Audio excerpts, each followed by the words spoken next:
Wake the farm up. Wake the farm up. Oh. Should we go this way? I think. Yeah. All right, let's go over here. So, all right, now we're ready. Now we're gonna do this thing. Okay. What's up, everybody?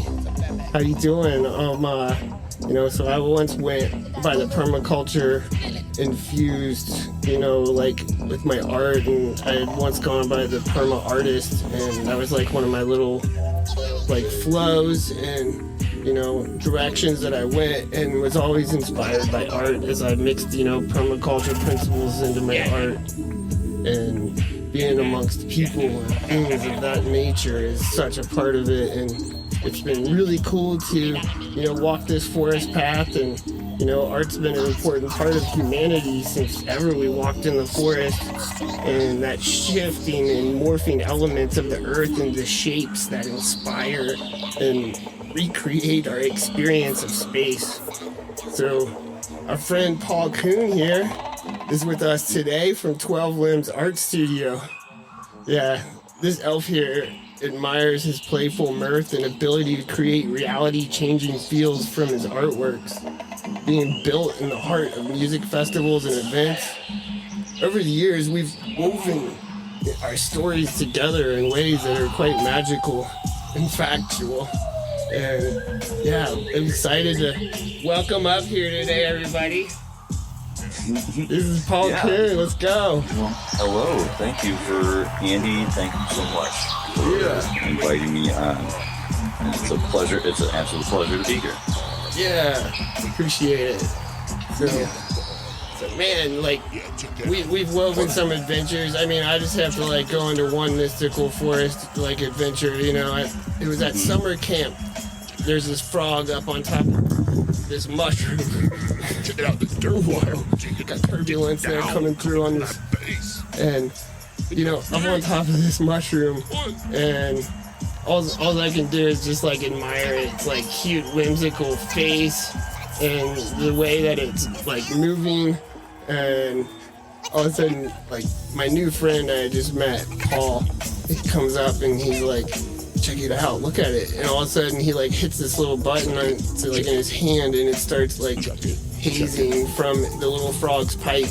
And I was just like, wow, it was such a magical way to experience and understand the realms in which you've been getting to work with creating sculpture. At that point, on that day, in that moment, I didn't know that was your artwork. I knew you had brought the fairy to the garden, but I learned so many things interacting with people, and you were quite good at interacting with people, and you give off that that energy of wanting to open up to you, and just you're inquisitive, so of course you came up, and of course that's kind of how one of our first interactions probably, I would imagine. And a few years back now on it. Yeah, being able to have little surprises like that for people around an art installation, especially when you're trying to deal with whimsical art installs. You like to have a button to press and to kind of surprise people and treat them to a little something that's unexpected is one of the things we live for at 12 Limbs Art Studio. We absolutely love those moments and meeting people, and you were one of the more magical people I've ever met in my life. Yeah, we love that kind of stuff, just little flip tricks, and then all of a sudden you're picking up sticks in a whole new way. Yeah, we love it. We always hop in a bag with Ande the elf and make sure we get down to some of these festivals, and we love climbing around. And this year you had this whole cool new insulation mushroom house, and that's where we stayed. We stayed the night there every night. It was so cozy, and we had tea in the morning, and we went out and picked wooks in the morning. It was amazing. Loved it. Yeah, the books didn't bug the gnomes too much. Yeah, you know, they're like gnomies together, you know, so they work it out. Oh man. Elf. Yeah, the you know, that was the first time we had ever made an interior to a sculpture, and making a big giant mushroom house for a big a big fairy to be sitting and kind of chilling on top, and then to have a gnome family living inside where people could peek in, was a first for us. Yeah, so that's, I mean, the texture of it, everything was just like an amazing, like, it's alive, it's three-dimensional, it's there. It's like you look in the window and you're like, yeah, the gnomes live in here. Yeah, there's a little family in there. Yeah, and we do. Wonder what's on their books. you know, oh, go ahead. Wonder what kind of looking books at? they're reading. What you looking at? What do they got in there? Right. You looking at What else my is in their books? cabinets? What's Like, Well, you know, and an like, elf yeah, like me what's in gets their so cabinets, curious. but like, also, Yeah, what are man. they watching? You know, like, that was a fun. It ended up being, you think of like an interior of a space, and you kind of don't realize until you have to make a whole little world for these gnomes. Oh, Like, yeah. all of a sudden, it's like, oh yeah, there's a bed here. What are the sheets? We need a pillow. And you're like building it and looking out the window from their perspective, you know, just like, and now you're like able to imagine like what the festival was like inside there, looking out the little windows. And I love that. Yeah, and when we were in there building it, and thinking about ourselves in the place of the gnomes, just imagining how it's going to look with the faces of the, festival goers looking in, and that was extra adorable to be like on one side looking in and seeing the people on the other side of the window looking in also. Yeah, I love that. Yeah, it Seeing was the a little fun faces. moment. And yeah, like having different movies and things playing throughout the weekend on this little miniature TV was a lot of fun. Yeah. And it felt like a no-brainer to put some Lord of the Rings movies on. So we ended up, out of the 4 nights, we played Lord of the Rings, the Fellowship of the Rings, and Two Towers, and then the other 2 nights were the first 2 Hellboys. Oh, that's That's precious. Yeah, that's a good cut for the gnomes to like take in between like different sets coming off the illumination stage. when we were thinking like, all right, what movies are the gnomes watching? We went into an old DVD kind of store, and we had too many options. That was basically it. I spent a little doing. You can pick out different choices. What about the elf gnomes? So yeah, you have all these other festivals. You've been getting to do installations. Suwannee's Hulaween, North Coast Festival. That's something that you're getting into right now, even, huh? And then there's the Forbidden Kingdom. Like, I don't know if I should talk about that. If that's, I think I have the code. Forbidden Kingdom, and right now, well, we have work at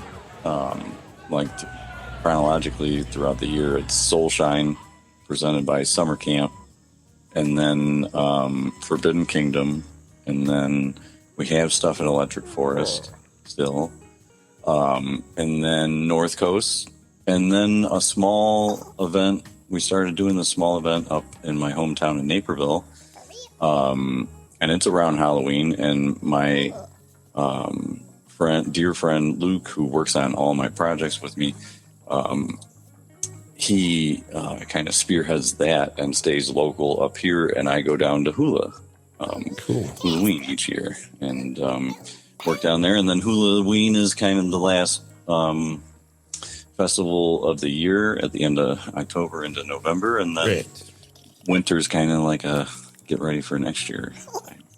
Yeah, and you get to work on other projects like in your hometown area and whatnot as well. Like I saw that, was that your hometown, I guess, the firefighter? Yeah.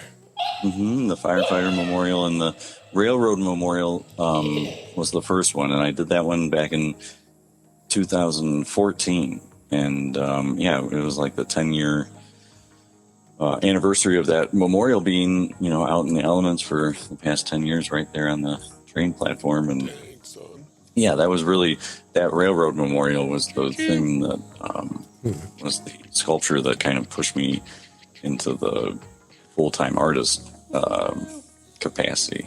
It was a real was a real big break for me. So when you stepped into that, like, was there like a certain feeling that you had that like made you feel like all of a sudden like, yeah, this is what I'm really inspired to like focus energy on, and somehow you were able to like connect to being able to be involved in the right spaces at the right times and stars lining up really. So I had like, in order to fund making artwork and come up with like money for it, I would take on some crazy construction jobs. Like typically the more dangerous, the better, because they paid more. and this job that I was doing back in like 2012 to 2011 to like 2013 ish, was a railroad demolition job.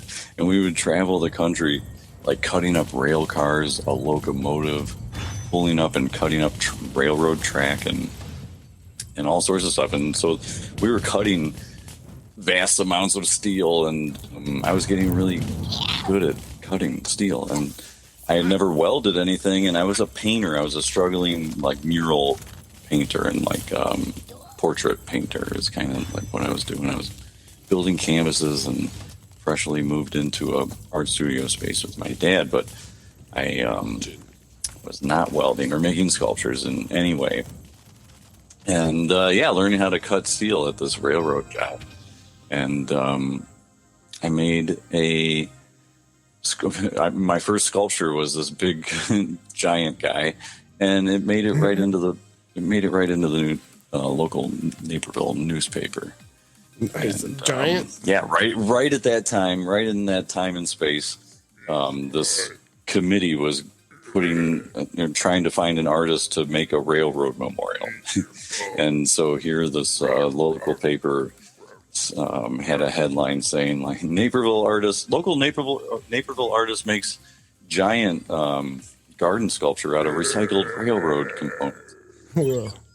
And so all of a sudden then I got a phone call basically inviting me to put a proposal together for this memorial, and my proposal won. Nice, dude. And so, I had never made a sculpture besides the first one, and the first one people like had a real reaction to it, and it was like, oh, we got to get the mayor here. The local newspaper needs to see this, and so people were excited, and it was not how my paintings were, and so it was like this realization that sculpture was speaking to me in ways that all these years of painting kind of never did. and things happened right away. It was kind of wild. I'd love to see that giant someday. It's the original giant. Guardian. So there's two at Electric Forest. The two Guardians at Electric Forest are kind of like the version 2 of that. Yeah, I love those guys. They, at nighttime you're walking by, I'll say hey to them. You know what I'm saying? It's like they're doing their job. And, I wanted to share, with everybody too, just how much magic it can be talking to a guy when you find yourself talking about wizards and giants and, all these amazing things. And there's a Grim Reaper that's like, we talk about amazing things and we're just talking about like the pieces of art that you made, but we're talking about these things and they become like in a cultural setting with that many people who are connecting with them, they almost start to develop their own spirits of their own. Like, do you feel like that's something that like, speaks to you when you're, coming into the festival to reawaken some of these things and, piece things back together that have been, brushed off of them over the time of the year? For sure.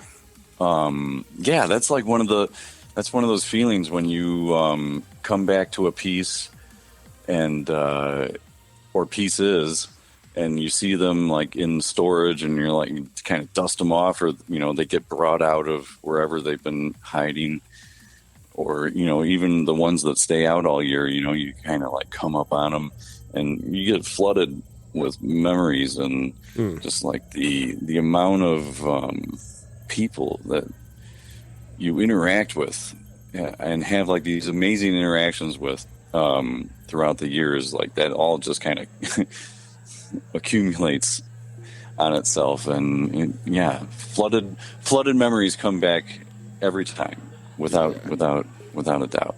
Yeah. And I like how you put that, especially. I feel like as you can do. I feel like there's a, the momentum of the memories that kind of like go into the whimsical realms of creativity as well, which, helps bring other people's creativities. And I know like a lot of the works that you've gotten involved into, people have been like, hey, can you make something? And you like send them like some kind of, like, yes, I can. And, proceed to go and make it happen. And, is that usually kind of a mixture of your ideas infused with a patron or the place, for example, Suwannee Park? Yeah. So, like at Hula, they've been great. And there's been a couple of different art directors and some things in the time that I've been there. And everyone's been so wonderful down there. They absolutely are amazing people at Hulaween. And they really gave me, an open palette to kind of, say, hey, do you have some ideas for Hulaween? And the first thing that I came at them with, I was like, how about 2 ogres? And they were like, yes, we want to hear more. And so I was like, all right, cool. So I drew them up and like pretty much instantly they were like, yes, we're going to go with the ogres. I was like, oh, all right, this is cool. And then we want more ogres. Yeah. Yay. Exactly. And then the witch was next after the ogres the following year. And we had made a wizard for Electric Forest and already in 2019, and so it was kind of one of those things where I was like, oh, it would be perfect if we made a witch and a wizard in the same year. And like kind of remind us, like in those situations, I definitely remind myself that I'm an adult and that this is real. You're sitting down to the work table like, we should try to balance things out this year, make sure there's just as many witches that we create as we do create wizards. Exactly. And we also, the witch was one of the first ones that really said, hey, we want to invite people into the sculpture and have them get into this cauldron. So the witch was like a real great way to have people jump into something that we are making and to like take on that responsibility. Like before, our biggest responsibility was making something that was big and towering but safe and not going to fall over. And now here with the witch, it's like the first time we're saying like, hey, come on into this, climb into this thing that we're making and feel safe doing it. Step into my cauldron. Step into my cauldron, baby. I'm going to stir you up with some special herbs and mushrooms and a little salt and, of course, an onion and a rock. Wook stew. Yeah, I saw a lot of wook stew brewing up there and, like, spirits moving around, that's for sure. The funniest thing I have ever seen, well, all right, one of the best, if not the funniest, was a whole group of Hulaween folks all in shrimp or like little crab outfits. Like, hold on, they were lobsters. They were lobsters or crabs. I kind of can't remember. They had claws and they were screeching because they were in the cauldron. Oh, and, they're screaming. Yeah, they were. Hulaween folks are a whole nother level of costume. Yeah. We get right into it, it's like the laughter lobsters. They even come up with names for these things and like create whole entire like episodes, and like that might be just like, imagine your whole entire day being a laughter lobster. You really got to get into it. You really 120%, 120%. Like this other group at Hulaween, there was a whole group of Mr. Meeseeks. Okay. And from Rick and Morty, and they walked by the ferryman, which is a giant Grim Reaper on a boat, and they all like started worshiping him because it's like the sweet taste of death, which is what they crave. And I thought that was like a really special moment. That's funny. Yeah,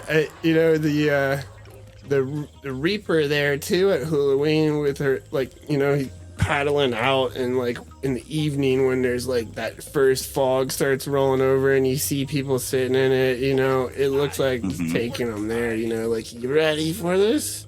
You ready? If you're going into the underworld, you better know what your plan is.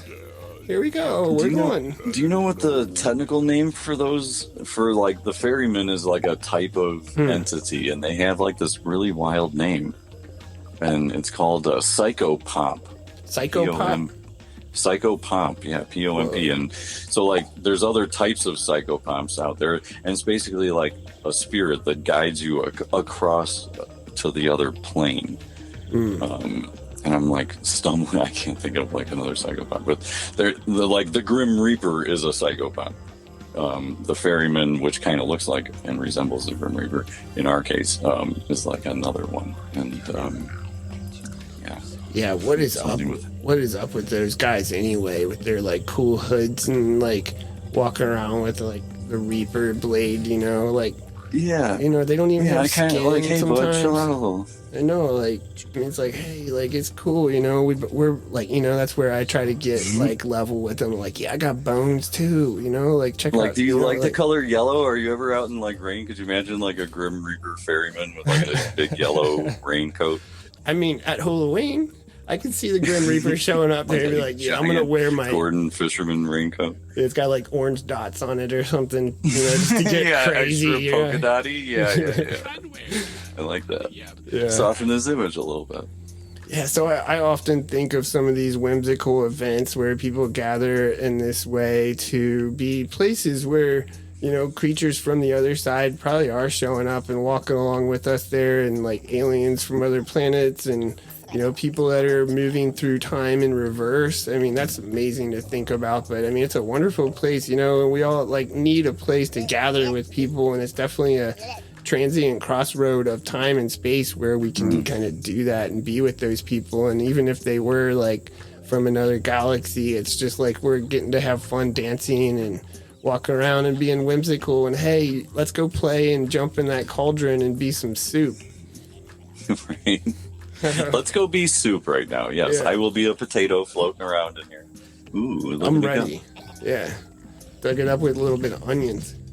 You're a carrot. There's a leak in the cauldron, and it's like a leak. The rhubarb's not cooked all the way through. I turned into a newt. Anything could happen. It's amazing, and we just like roll with that. Yeah, no, and it really is, and that's what's really magical. You touched on something that's really magical about music festivals is, the people are on a journey, like their own journey, and like how they're going to handle that weekend, and they're there to really have a great time. Yeah. Explore, play, all sorts of things, listen to great music, dance, be with their people in a community they feel safe in, and making art installations for that kind of environment is I mean, for me, I need those kinds of environments at this point. It's like we can't always create the environment that we need in our home spaces completely. We need that community gathering and celebration, and for this elf, I need those kind of gatherings where people can open up to that that full self and expression, and people can go be wallflowers too if you want. It's up to you. But like there's a door open here right now, a portal to like freely be yourself.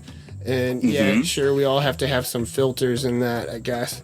And, that's what helps keep it going into the real life every day for me. And I see that happen. I see people take festival joy and bring it into their real life. And I know that my life post festival and like being in the festival world, I feel definitely like I've matured and just taken on some concepts and ideas that I had never been exposed to before. And just I feel very much changed in a positive way. And that's while working it. And so like being a customer and a festival goer, that's like a beautiful thing. You get to go and enjoy yourself, and working them, it's tricky because you're behind the scenes, and I'm not saying the magic is different.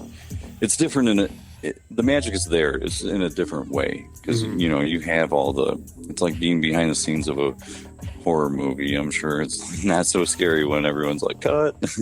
Yeah, I mean, I do have to say, working in the environments where you're helping people, keeping that environment safe for them to be in that magical space, you're contributing to that as well as enjoying it. And there's definitely some talking about horror film moments, when they call out these code reds and all of a sudden all the music stops and the whole thing shuts down and it's like alert. Okay, and there's all these like people cruising through like, what's going on? And you're like, part of this, group of people working in there that's trying to help like point them in the right direction. And, it's pretty bizarre, but it's actually, like every bit of experience there is an experience of, that human interaction coming together. Like we're going to celebrate when we can, when it's not safe. Okay, let's all like bunker down for a bit, but we're going to have fun bunkering down together and, figure it out.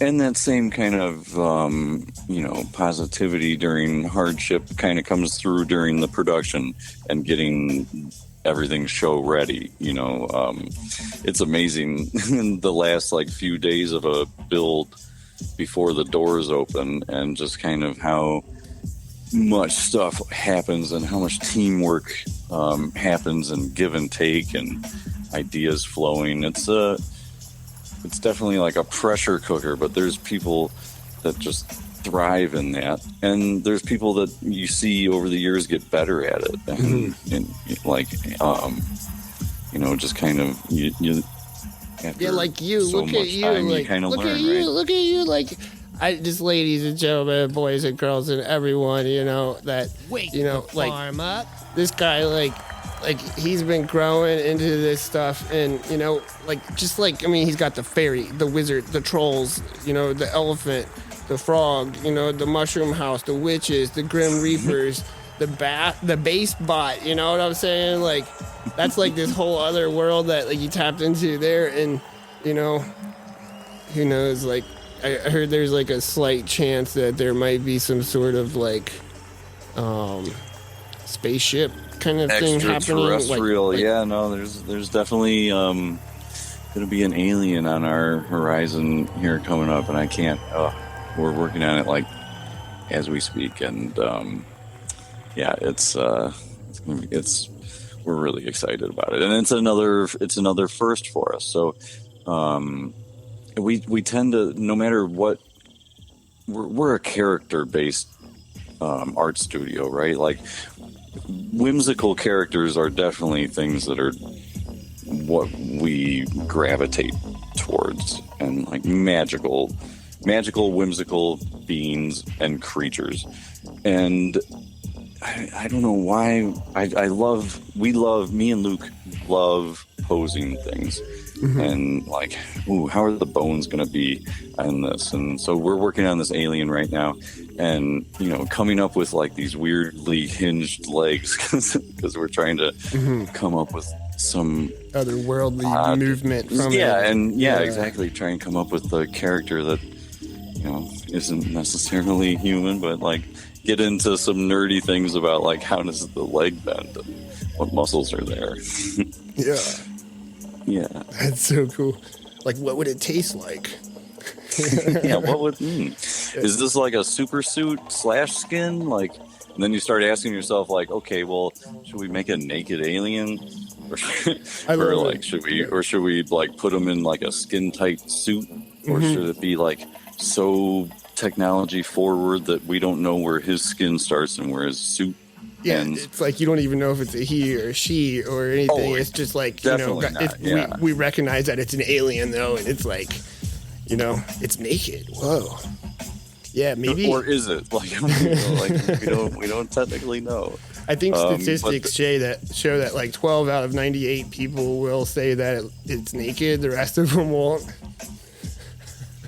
Right. And like, I love numbers. You can like kind of like delineate space and like give it a spacesuit. But I think these are the kind of things that we have a concept drawing that got approved. So we want to keep it within the concept drawing realm and get it as close as we feel like it needs to get. And sometimes we change things here and there just because we now have it in front of us. And, a drawing's one thing and then having it in front of you is another. And sometimes what happens in the drawing isn't always the best way to absolutely finish things. So that's something that we love to do, is kind of allow ourselves to be open and free to kind of make slight changes on the fly. That's awesome. Yeah. You add that, like, there's little whimsical touches every year on the Mr. Tree. The Sycamore. Yeah, Sycamore. Yeah, I love Sycamore. Platanus occidentalis for all our botanical loving friends. There's a giant walking ant, named Sycamore that chills up at the illumination stage at Scamp. And like, where else does he go? You tell me that he gets up and walks around and travels to other places. What's up with that? His home is at North Coast Music Festival. That's where he lives. He lives on the North Coast.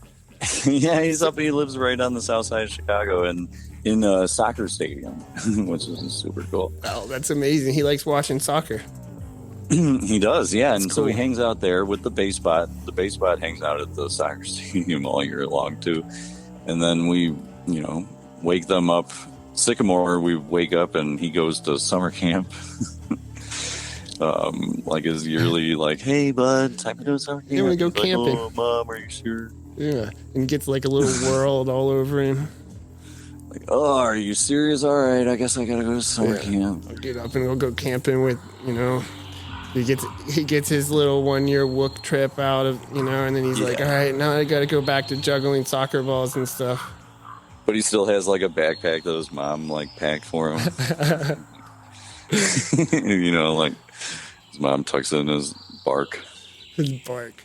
Yeah, don't forget to before he like has your bark's hauled on. Yeah, sycamore trees do have kind of the tendency to have their bark flake and just kind of like fall off and stuff. You know what I'm saying? Like they get those big old leaves too. That white texture as they get up top. It always reminded me of like some kind of cool camouflage pattern. Yes, very much so. Like a sycamore tree is and it's funny because his name is Sycamore, but his bark is not sycamore-ish. Hey, he's a pretty young tree. How old is he? Well, he's wow, he's so big for how young he is. He's only they grow quick in water. 3 years old now. Okay, yeah. See, he's his bark might change. A lot of times tree bark's a little different when they're younger, and then when that cambium layer starts to thicken up, a few more festivals in, Right, and it happens. So every time we set Sycamore up, he kind of gets tougher because we just keep adding to him, and so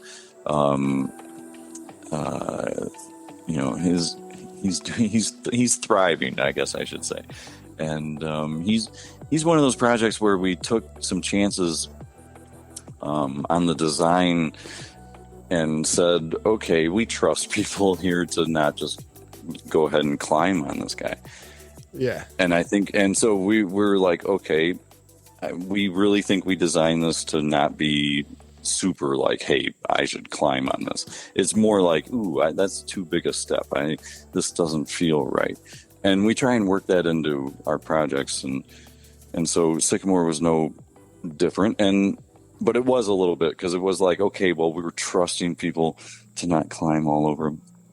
And then the idea came to me as far as like how to help prevent that, and that was to get those little tiny railroad model people and start building little worlds all over Sycamore. Yeah, light them And up a so little bit. and I've seen it so many times, and it brings me so much joy each time.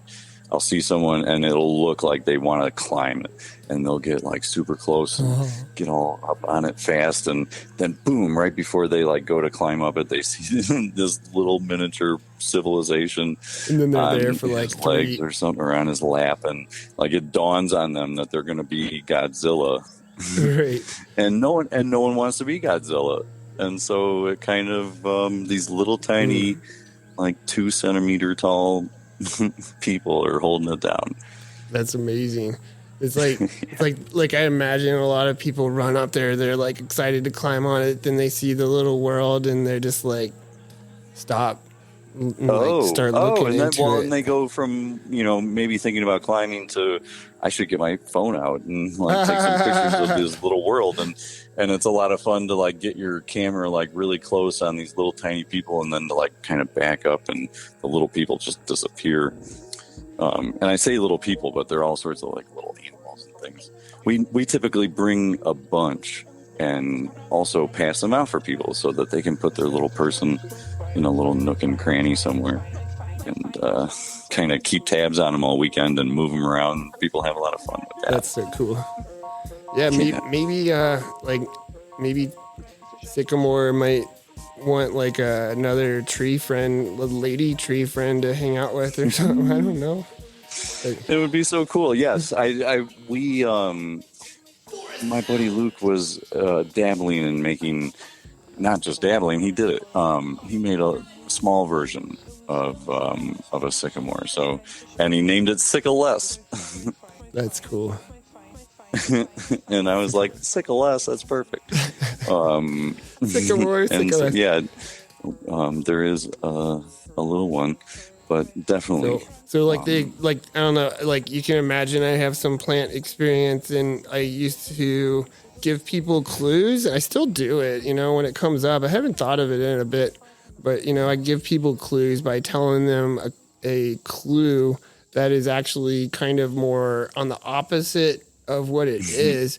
And so that was one of my clues for Sycamore was heal Z less, because like heal is the opposite of sick, and is like A, so the opposite of that would be Z, and then more is less, and you get it. Yeah, no, I have all sorts of ways of remembering things. Come up with like little riddles and stuff. Some reason people remember, instead of yellow dock, they'll be able to easily remember the plant name and call it schmellonock or something like that. And then yeah, exactly. It gives it like, brings that little whimsicalness again, that like settles it into your brain. Like, this is part of my world too. It's how I remembered all the U.S. capitals. Wow. Yeah, so like New Hampshire, I think of grapes. How do you say the capital of Kentucky? Is it like, do you either say Louisville or Louisville? So I think of hot dogs, like Frankfurters, Okay, yeah. So like Kentucky, like I instantly think of a hot dog, and then boom, I got Frankfurt. Yeah, I always have to think of like something like that, just like for everything. It kind of, I don't, my brain often thinks in images and pictures, and some words don't totally invoke the whole entire picture of some things. And, on the opposite of that, playing with words, there's often not a lot of words to describe how I feel sometimes, or how I see something in the system, like the ecosystem, whatever system I'm looking at, it's all part of the same big puzzle for me in some way, Mm-hmm. Easy to get lost. Yeah. In thought sometimes, for sure. Yeah, I'd get out the encyclopedia back in the day and like, learn about all kinds of things that started with the letter G or something, because I was trying to look up something that started with G, but then I won't even remember what I was originally looking up for. It was like my original, like, surfing the encyclopedia kind of thing. That's awesome. The thing that you like indulged in was some other kid's like punishment. Like, get out the encyclopedia and tell me everything. I want to know everything about the letter G. Like, oh, Mom. like there's so many cool words in here. What do I gotta, like, why did you're like, but it's always like, why did they put 10 pages on like this topic and like 3 sentences on this one? Or, like it'll tell you to go look up another word that's similar to it, and you're like, interesting. So that's where I feel like the internet's gotten really fair with that information. It's like you could dig down into it anywhere out there and find that little space and, things to learn. And, if you just keep asking the right questions. Mm-hmm. Yeah, I think of young people and, how, like, the idea of an encyclopedia, I wonder what's the first image they have when they hear that word even, like, is that like Wikipedia? And let alone, like, looking things up in one. I just remember, a one-eyed guy, traveling salesperson is like how you would get like a thing of encyclopedias. One-eyed salesperson. That was like a job. Yeah, it was a job, and I have like this early childhood memory of my mom forgetting she made an appointment with an encyclopedia like salesperson, like out of like not guilt, but like, yeah, sure, I'll sign up for this, and then forgot that it happened. Are they born with one eye? And this lady showed up to sell some encyclopedias, and my mom's like, "Oh, you are sick, Paul. I have to like tell a fib." I was like, "What? I'm not sick. I thought we were never supposed to lie." Yeah. My mom was like, "No." I'm gonna look that up in the book that we have. Yeah, exactly. It's like right here. I'm gonna Verse look up 4, hypocrite chapter in 7. my book, Mom. The book of Paul too. Come on. What's going on? What gives, Mom? Yeah, no, that was like a core memory. Encyclopedia lady was like, he's sick, huh? Survival skills. She knows. She don't want to eat somebody that's sick. Yeah, they're like now they just like get go into your email box and like start trying to sell you things of all sorts. Metadata. They don't even they just want your data. They don't even need you. Really. It's like, can you come to my door at least and like knock and like, what's going on here? They're kind of like trolls.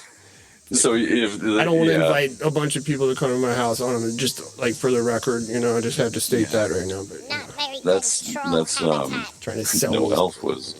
Do you ever do small talk? We at 12 Limbs we do that all the time. Like 12 Limbs does not condone or and like rifle off, the small talk disclaimers.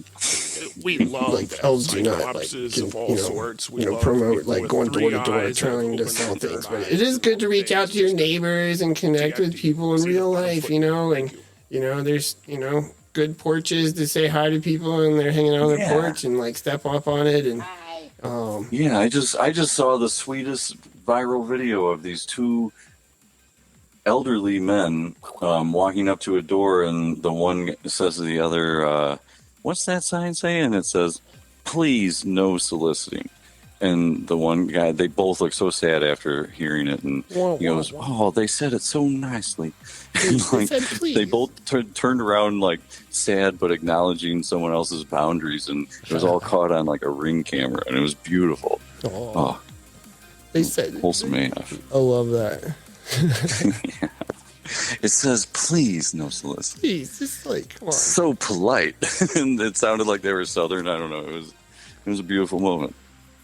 So talking about your sculptural work, like, do you have other aspirations and hopes and like things that you're inspired right now and like that you're hoping to, try to do? Like, have you, I don't know, I might have asked you this in the past, but I'm curious on it specifically because when I'm traveling, I'll often look up sculpture parks, and, I've kind of done that for years where it's like, I just need to, check out sculpture parks, and it's another great place to walk around outside and, feel the energy of a space and, a different town or whatever it is, and see some of the art that they have permanently. And there's some pretty cool sculpture parks that are getting listed now.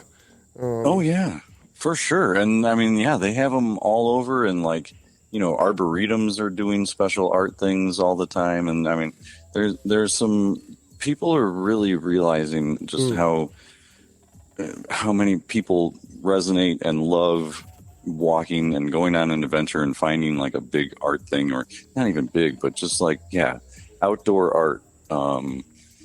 And, exploration has to be a part of that, like why it's like a thing that's popular, and it feels like it's more popular than ever now. And, I feel like music festivals have a hand in that.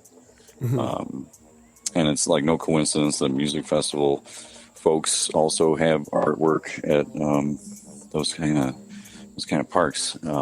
It's definitely something that I would love to be a part of at some point. It's just not like anything. I love how that's in a plan, I guess. Gotcha. Yeah, you don't have it in like push button. All right, we're moving on that. No, and well, it's more like, I have trouble seeing past the thing I'm on. And it's, you get to be so present. That's something I know that, definitely goes into creating art when you get into a flow and you're getting to work on projects that are, take a good bit of time. And so you get into the flow on them, and you get deadlines with music festivals too. Right. Hard deadlines. Yes. Like, it's coming tomorrow. Gates are open, even if, we were on code red and had to sit down for the last 4 hours. Like sometimes it can feel like you're on code red a month before the deadline. Like you can like imagine, like after so many of these, like you can like imagine like weeks worth of work, like and like, just be like, oh, that's hundreds of hours right there. So there's kind of a feeling where you can kind of sense how you're doing time wise, but working under kind of stiff deadlines is tricky. You get used to it and more comfortable with it, and the more you do, and sometimes like there's been a time or two where maybe it was like too much comfort, and then like you just make up for it in like a super killer week of just like some super long days. But there's just something inside that says, you want to give your best. Yeah. And these festivals are trusting you with such a big thing generally. And, you want to reward that trust and show it, and like show the appreciation. And like a part of that comes with like, hey, we gave it our all. And places so far that have worked with us have seen that. And so you get into a balance of like your time flow. So like 2 weeks out after you've been there working on it for 2 weeks already, you kind of know where you're at in a certain feel, and know that you can still like, maybe take the evening a little more relaxed, and tomorrow hit it again and take care of yourself. And you feel like there's like having rain day work ready and like nighttime stuff. Because our stuff is big enough to where we build everything outside.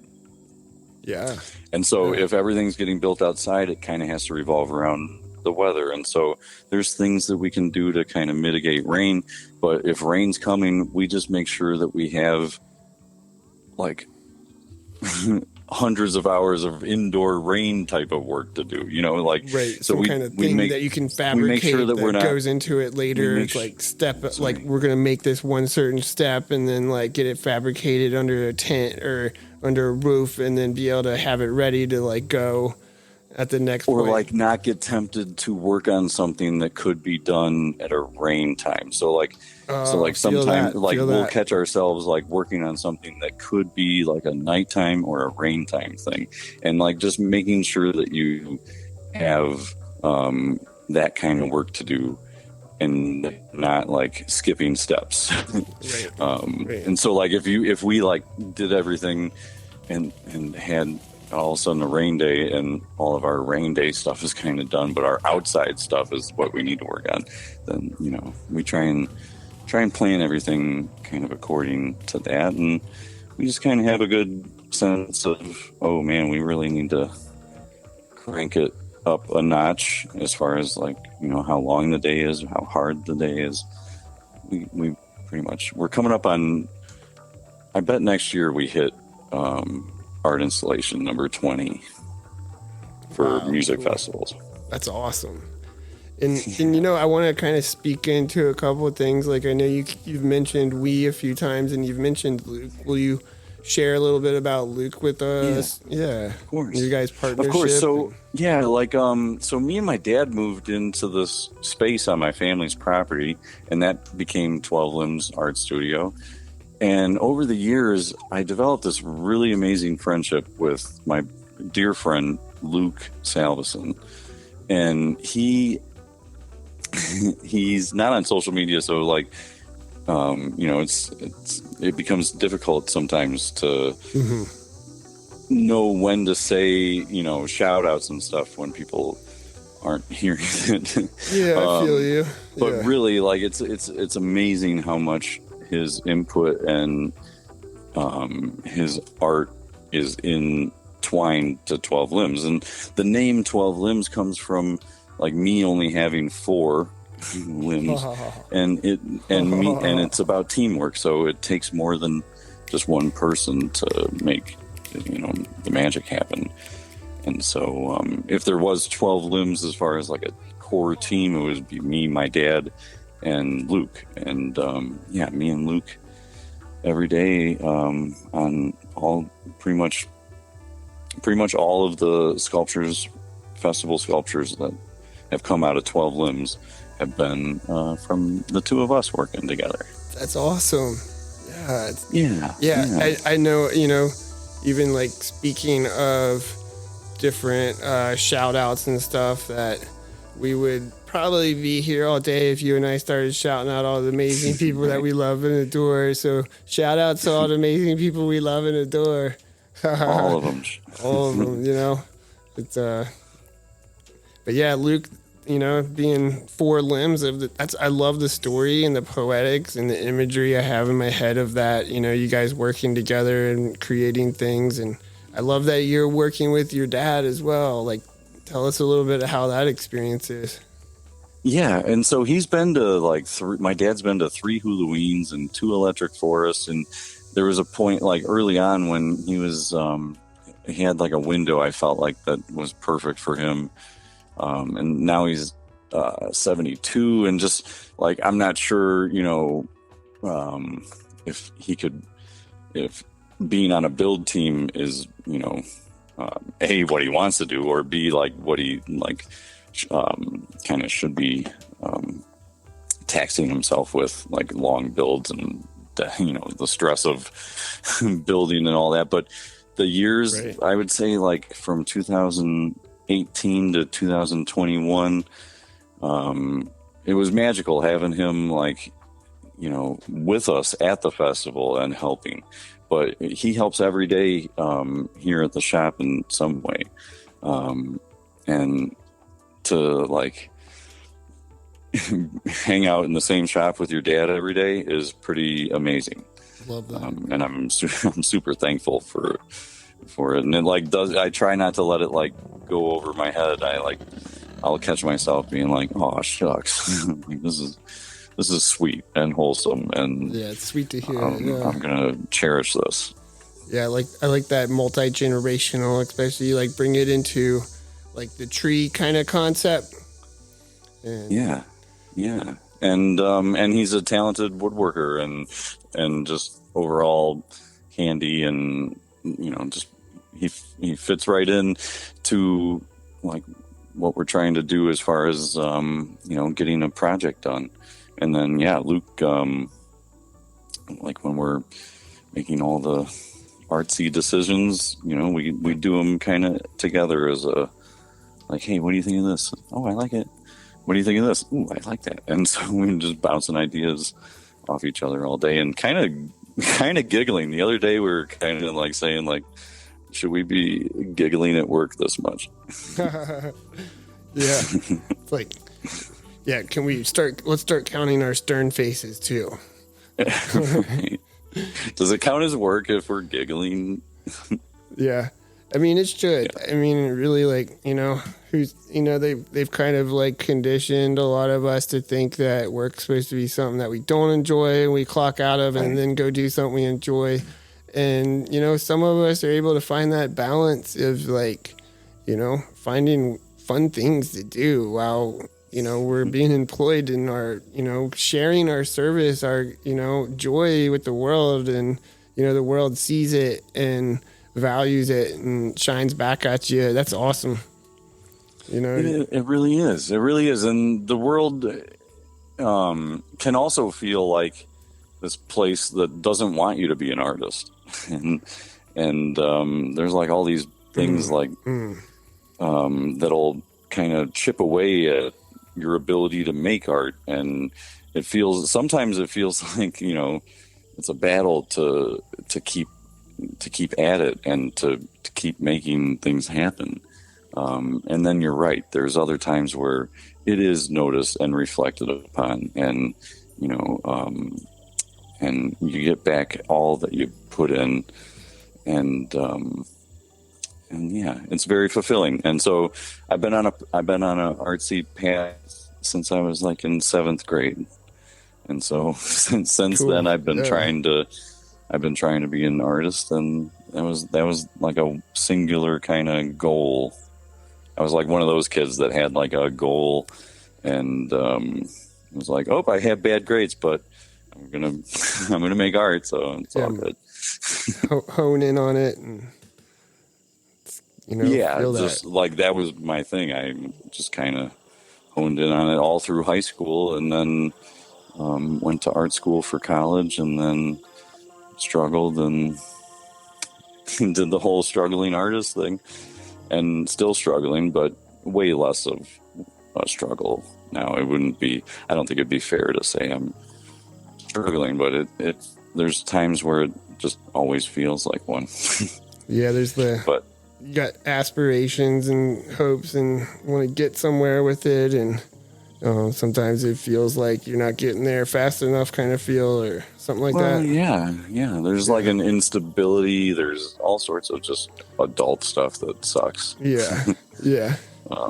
As far as like all revolved health around insurance. I mean, just a whole litany of things that it's like, you know, the world kind of is set up for you to get a job and have health insurance and pay mortgages and things like that. And there's other ways of doing things, and I've definitely gone down that road.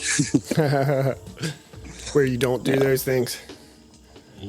And like, you know, then it catches up with you somehow, or you know, you learn to, you know, instead of like, you know, I've gotten dental work done in trade of artwork, you know, and so like, you know, coming up with different ways of living. Yeah. It's like, I got 3 chickens. I'll trade the doctor. You know, just feed me for my physical. Can you fix can I get a filling on my tooth, please? Yeah. Here's a chicken. Yeah, please. Yeah. So. And you say please, you know, and they're like, oh, they're so nice. Oh, they said please, no soliciting. Let's go. All right, out of here. So that you have shared so many amazing things with us. Is there anything about your art that you would want to share with us, or about you and your inspiration in your art that you would want to share with us, that, you know, you feel like you really want to share with people? Well, I mean, there's so many things I could talk for a while. Okay. I'm good to go. Definitely. Let's break it down into like 3 different, you know, sections, maybe. All right, here's the syllabus. I'm elfing you out. Here's chapters. Yeah, chronicles. But yeah, I guess, like, I mean, as far as like inspiration of like kind of what started my art path would be, and for just a lesson for other people, it kind of stemmed from, you know, me having dyslexia and being held back in the 1st grade, and I had like some real learning troubles growing up, and my parents saw like a opportunity with art. They like after all of the schoolwork struggle, like I like did well at drawing, and it was like apparent I could draw well, and so they kind of like geared me toward and pushed me towards it because you know it wasn't this battle which was the rest of my schooling, and so yeah, like overcoming some learning issues and to find a way to express myself, and to have parents that were encouraging with that. Big cheers to them. So super valuable. So just being thankful for having people encourage you, and you never know like how far that can go. Giving someone a compliment on their artwork can be the boost that like sends them to the next realm of artist mastery, Well, Paul, your art is kick-ass, man. We love that. We love it. Keep making it. Keep making it. If you go to the moon with those aliens that you're messing with, can you bring a couple of us? Yeah, right, guys? Yeah, we want to go too. Yeah, what do you think, huh? We could beam you all up. These guys, they're so exciting. They keep me going a lot of times, that's for sure. They'll just pop in like, let's go. Let's do it. Let's do this thing. So I did have to say, like, I'm really fascinated by people's imaginations, like, and what comes through for people in these spaces. Again, like, I remember doing farmers market and selling what was marketed as dinosaur kale. You're familiar with it? No. Okay, so it's this dinosaur kale. It's a lacinato kale, and supposedly it's described in like seed catalogs to feel kind of like dinosaur skin. So I'd always like have a couple leaves on my table and ask people, do you think this feels like dinosaur skin? Everybody said, yeah, it does. And I just was so fascinated because like then I'd proceed to ask them, have you ever touched a dinosaur?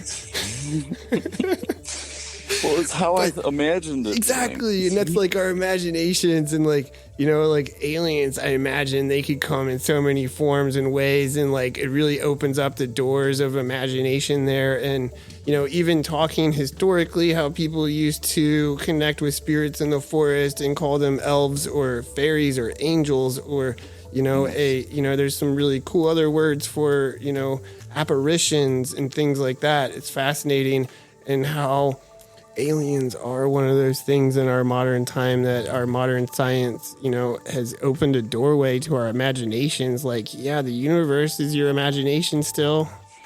Like, there's other entities that are going to connect, and you're going to call them this or that. And, it's I can only imagine, like, I loved how you were talking about the skin of the alien. That even probably stuck in my head with the kale leaf or something, I was like, oh, I can imagine what, that kind of alien skin would feel like. Yeah. I would shake its hand. Does feel like alien skin. Yeah. You can tell by the, the pollen from another planet that's like slightly dusting off there. Right. Yeah. Oh, man. Hey, can I borrow some dinosaur kale?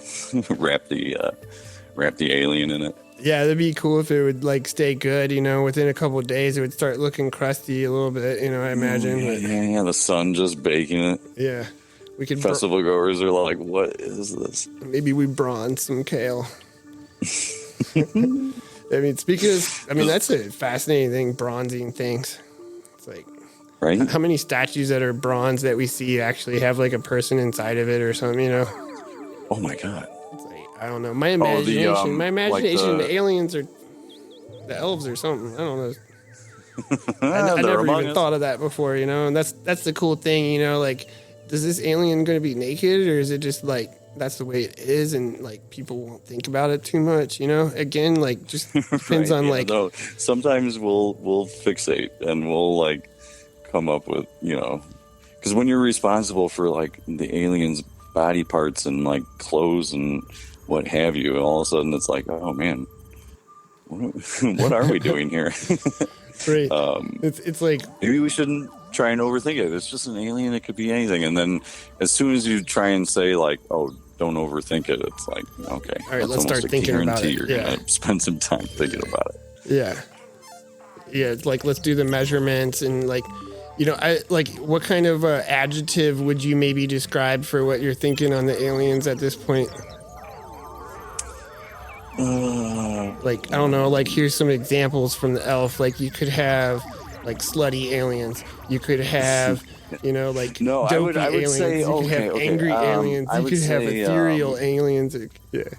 Yeah. Oh no, I had the perfect. What was that word? I had the perfect word the other night. Now it's lost on me. Uh-oh. I will get back to you with that, sir. Did I do it from throwing like 1,000 adjectives at you in moments there? Please do. Yeah. Yeah. You know, there's a... Listen to the end of show for the adjective. Yeah, calculate it. Moments later. I hear it. Okay. Yeah. To be revealed soon, ladies and gentlemen. That's what the oracles are telling me here through this like system of processing alien adjective names and things of that nature. So it looks like, you know, we might be, you know. I am getting this other frequency now.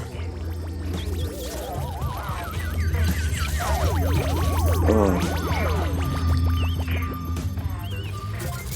All right, sorry. Elfed out there. No, that's perfect. I love those bleeps and blops. Shoot. Yeah, it's a fun instrument, you know, again, learning the little art of these little instrumental buttons and like creating samples and samples of samples and, you know, trying to flow into it all with like royalty free stuff, you know, stuff that I make mostly or, you know, supportive, collaborative artists, you know. I wish I could like put some of the sound effects of some of your characters, like maybe one of the songs from Sycamore, but you know, it's like or like voice them, you know, like yeah, I might have to get a translator that I could put on it, you know, go through like some kind of like synapse exchanger, yeah, and it, you know, it'll translate directly to us, yeah, like like Lord of the Ring ents. There's so many cool projects and things that we can work on. I love that. You're very inspiring to me.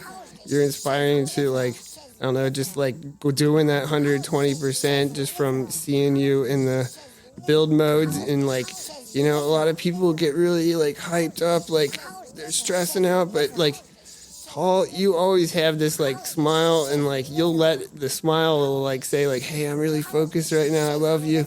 Or it'll be like, hey, come engage with me. It's cool.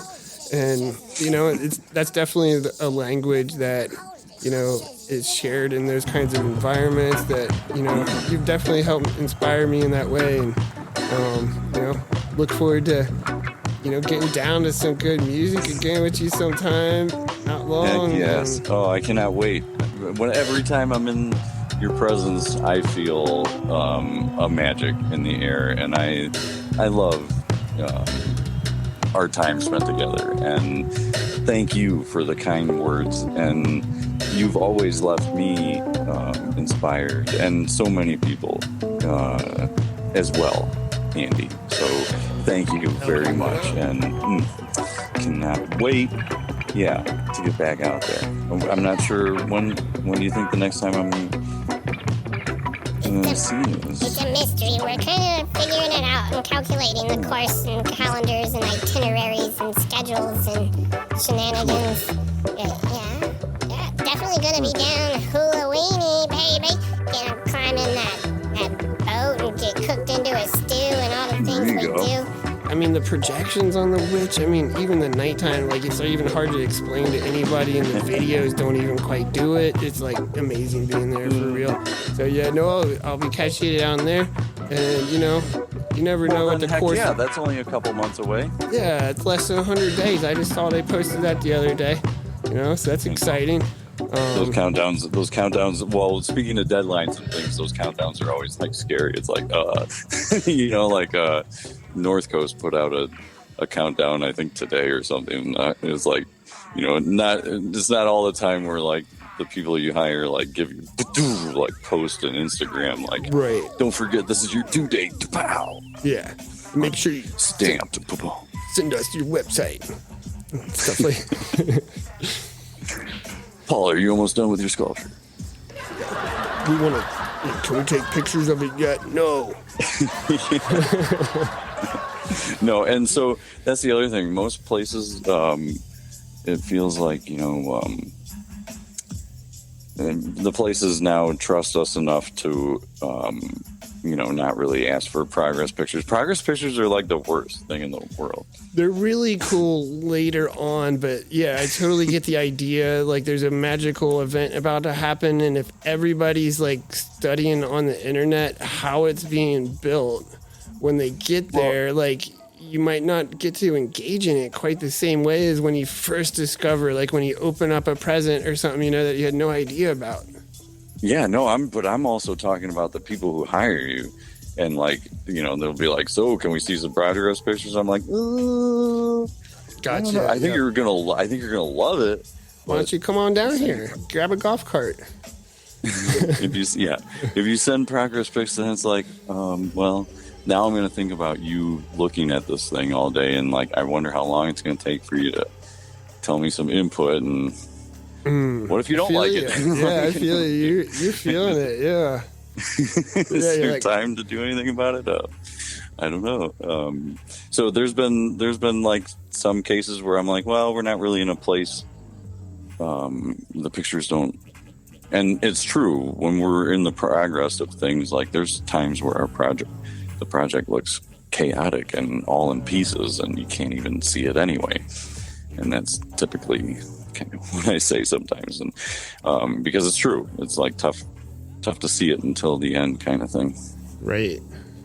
Yo ho, man.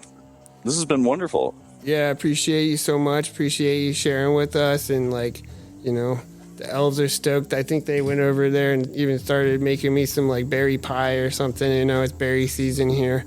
Yummy. So I'm excited to keep up with you. Let's keep maintaining ground, and again, you inspire me. I might even just call you up and like, even just from this conversation, I got fresh inspirations of things I'm gonna do with logs and sticks that are even just laying around my yards, just like a little extra scoot in the scooter to, Yes. connect with people that are scooting. Like, hey, you want to go scooting? Let's go scooting. And Let's scoot it. So yeah, I appreciate playing with you and this life, and we can call it work. I'm cool with that. Are you cool with that? Yes. Well, all right, cool. I'll also call it work. Yeah. All right, everybody, let's give a round of applause for Paul Kuhn, 12 Limbs Art Studio. Shout outs to his dad and Luke, the work you guys do. And thank you, everybody, for listening. And yeah, if we could all give it up for Ande the Elf as well. Let's do it. There it is. I hear him. Let's get it. Yeah. Is what we're coming up. Growing. Make the farm up. Get down.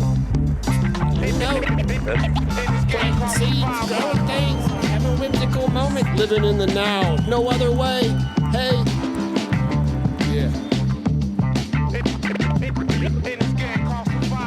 Dr. Bionic, kick it up. Let's go dancing, Paul.